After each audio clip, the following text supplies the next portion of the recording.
man once said, if you can dream it, you can do it. This man is Mr. Walt Disney. I'm Paisley Davidson, and I'm here to tell you about some interesting facts about Disney World.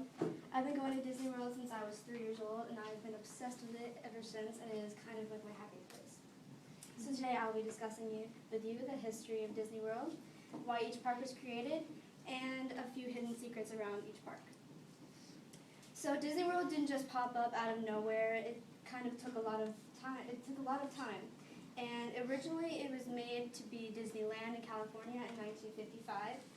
But Walt Disney got the idea for creating Disneyland from going to different fairs and places with his kids. And he quotes from the general contractor website, he said that existing kids' parks at fairs were also often dirty, sleazy, money-grubbing places.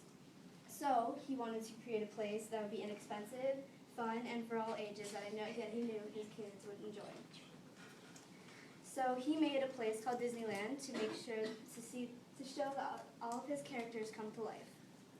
The website Frommer states that Walt secretly purchased millions of dollars worth of land in Central Florida, and he employed about 9,000 people to help build Disney World. Magic Kingdom would be the main attraction that Disney World would open up with, and it was made to be much larger to attract more people and have a lot more attractions in there. He also had added a lot more personal touches to the actual park. Disney World was always meant to be different than Disneyland. There's this one time that everyone usually stays till the very end and the closing time of Disneyland. And so one time a family left early, and Walt went up to them and asked them why. And they said that they had to get home because it was a really long drive. And so because of this family, he wanted to create another place that families could go to. The first attraction that came in Disney World in 1971 was Magic Kingdom. It'd be a lot easier for guests to access. And although Walt's brother Roy had to take over because Disney died in 1966, his dreams were made into a reality, and he can have a magical place to be duplicated. The parks in Disney took a lot of thought, and the first one that came after Magic Kingdom was Epcot, or Experimental Prototype Community of Tomorrow. Mouse Planet website says that the planning for this park happened during the planning of Magic Kingdom. It wasn't just afterwards, but they started thinking about it a long time before.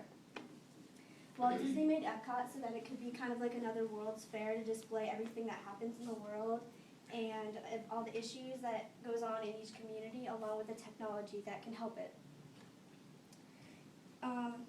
The other thing is that you can travel around the whole park and walk around and go to each major city and try different kinds of food and meet different kinds of people. The next park that opened in 1989 was MGM. This website Studio Central says that Disney's idea for this park was just to create a life to show what it was like in the early 30s for making movies in Hollywood. There's a really great old-time feel to show from the old gas station at the very big entrance of the park to the actors that walk around and ride around in cars, really making you feel like you're in that time period. But MGM wasn't the name for long, because in 2008, the name changed to Hollywood Studios. Between Disney and MGM, there's a contract that said that Disney's MGM was allowed to make small films there because it was more secluded and it was private. But as the parks became more popular and more people started getting attracted to it, it started violating a few rules in the the contract. So they ended up changing the name.